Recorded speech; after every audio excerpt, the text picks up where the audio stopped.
Good. Benedict just flew in. Hi. He just landed. The world of coffee. It's a weird one for me.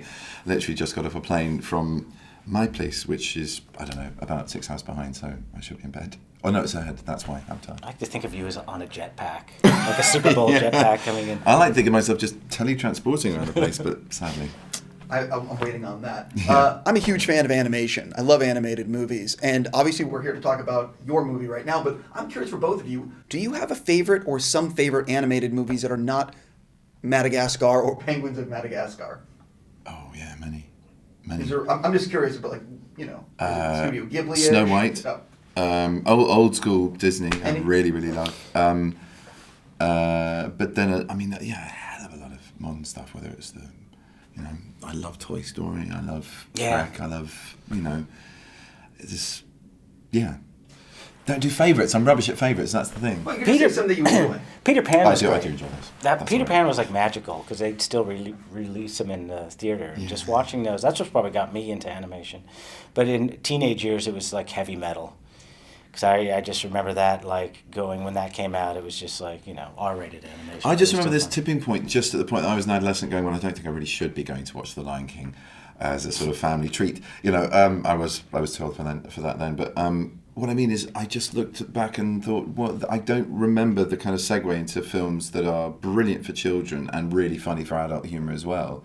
So I kind of carried on. I quite liked heavy metal. A bit, not that much, but yeah, I wouldn't have given up cartoons for it. No. And so the cartoons that I watched suddenly became, you know, wonderful things like WALL-E or, you know, Madagascar. Yeah. Bugs Bunny was fun. That's where comedy was great. But it was great. It took you to another world. Yeah. And that's what animation needs to get back to, is taking people to that magical world of animation where all effects movies start to look the same. So now it feels like all the movies we're doing now, and Penguins included, is going back to more cartoon, a universe that's specifically animated.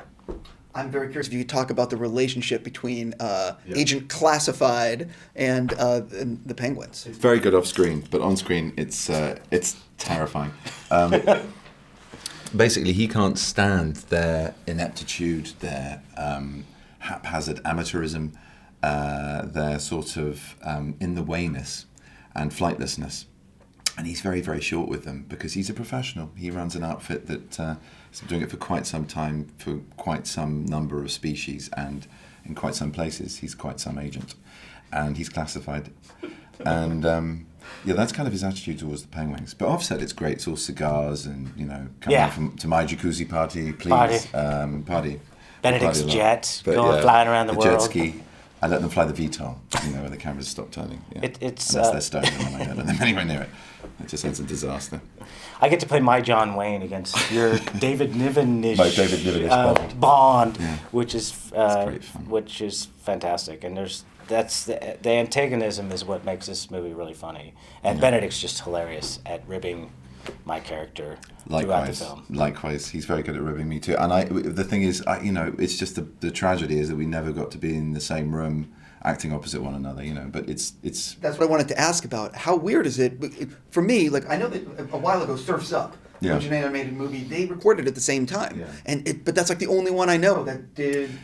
I mean, you know, to be honest, you do build up an understanding of someone else's performance. I still felt like I was performing with Tom. I just mean it would have been lovely to have had this sort of a thing. But it was still brilliant because you got their idea of where they were going, and then you could build on that, and then they would get another turn. So it's a continual kind of tennis match anyway. It's not, you don't just get one go at it. You get many goes at it. Yeah, it allows for like Benedict to explore and improvise and go off book, and it's hard to do that when you have everyone stepping on each other and doing things. And so, you know, for Benedict's contribution, just to be able to play and go off, you know, and experiment. Is that the only reason we're working like this is because of my contribution? Yeah, basically. I forced actors to work in separate continents. It should be the classified movie. All because of my working methods. That's so rude. I'm embarrassed. Yeah, it trickles down from you and how you like to work. No, stop.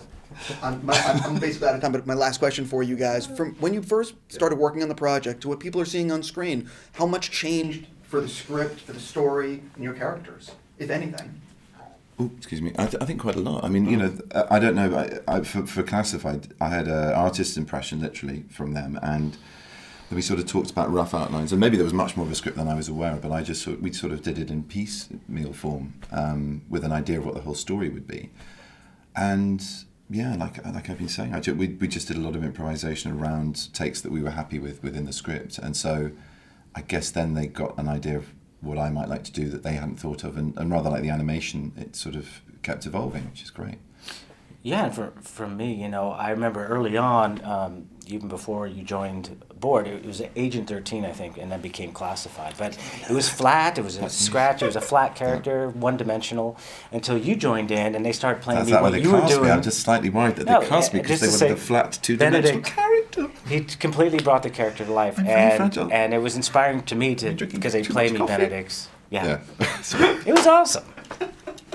It all trickles down from you. I will say that he needs to drink more coffee during interviews because it's nice seeing him nice and animated. I gotta go.